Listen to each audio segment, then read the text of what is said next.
এবার আমরা ত্রিকোণমিতিক অনুপাতের নিয়ে আলোচনা করব। এটা আমি আগে একবার একটা ভিডিওতে বলেছিলাম, কিন্তু আরেকবার মনে করিয়ে দিচ্ছি। আমরা শুরু করছি একটা সমকোণী ত্রিভুজ নিয়ে। এটা সমকোণ, এইটা হচ্ছে অতিভুজ। এবার এই যে অন্য দুটো কোণ, তুমি যে কোনো একটা কোণকে নির্বাচন করো। ধরো আমি এই কোণটাকে নিলাম এবং এটার নাম দিলাম এক্স। তাহলে আমি করব কি, এই এক্সকে ব্যবহার করে কয়েকটা ত্রিকোণমিতিক অনুপাত দেব। এদের নাম হলো সাইন এক্স, কস এক্স এবং ট্যান এক্স। এদের সংজ্ঞাগুলো হচ্ছে এরকম। প্রত্যেক ক্ষেত্রে আমরা এই ত্রিভুজে কোনো একটা বাহুকে অন্য কোনো একটা বাহু দিয়ে ভাগ করে অনুপাতটা বানাবো।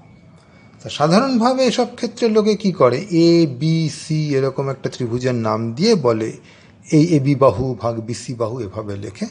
কিন্তু সেটা করলে অনেক সময় মনে রাখতে কঠিন হয়, তাই আমরা এগুলোকে নামটা একটু অন্যভাবে দিয়ে নেব।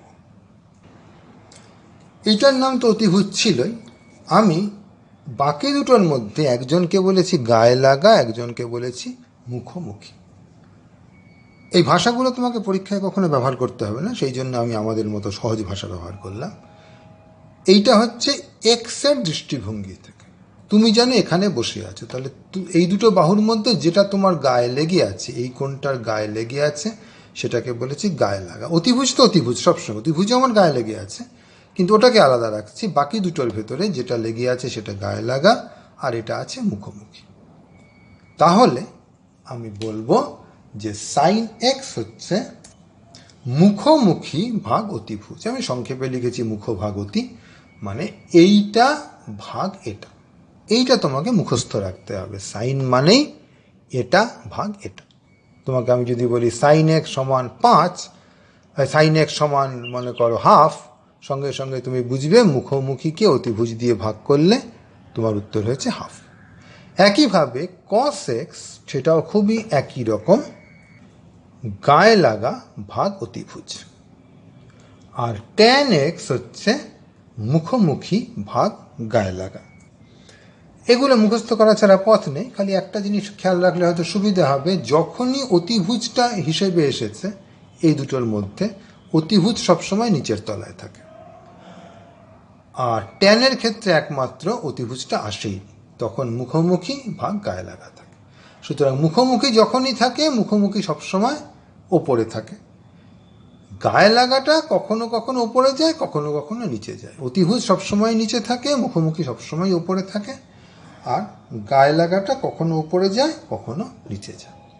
এরকমভাবে বিভিন্ন রকম প্যাটার্ন লক্ষ্য করে এগুলোকে মনে রাখার চেষ্টা করতে হবে, কিন্তু এই তিনটেকে মুখস্থ করা ছাড়া কোনো পথ নেই।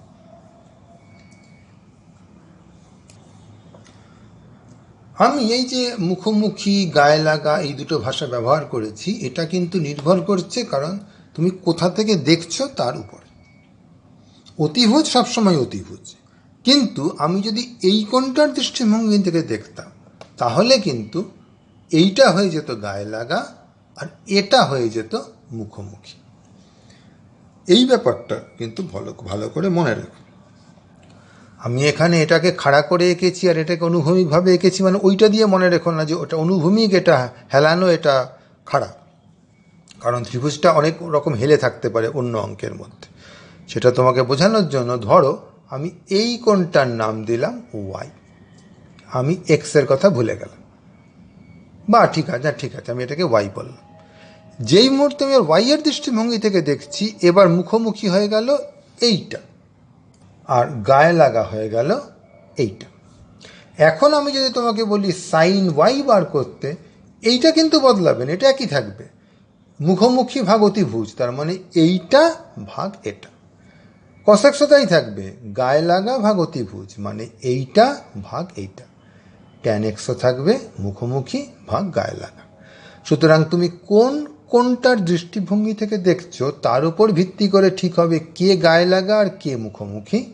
এই সংজ্ঞাগুলো অপরিবর্তিত থাকবে, অতিভুজই থাকবে। ঠিক আছে? তাহলে এইটার ভিত্তিতে আমি তোমাকে প্রথমে কিছু অঙ্ক দিচ্ছি।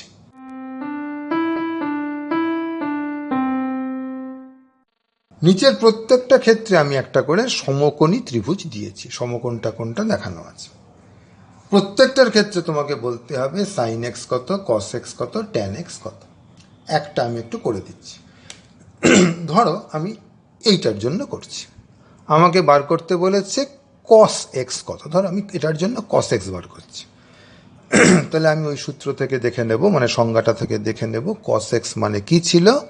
ওটা যদি তুমি দেখো দেখবে কস এক্স মানে ছিল গায়ে লাগা ভাগ অতিভুজ। এইটা আমার এক্স, তাহলে গায়ে লাগা মানে 4, অতিভুজ মানে 5, তার মানে এটা হচ্ছে 4/5। ব্যাস, এটাই হচ্ছে কস এক্সের উত্তর। একইভাবে সাইন এক্সের উত্তরেও কিছু একটা ভাগ কিছু একটা, ট্যান এক্স হচ্ছে কিছু একটা ভাগ কিছু একটা, এরকম প্রত্যেকটার ক্ষেত্রেই তাই।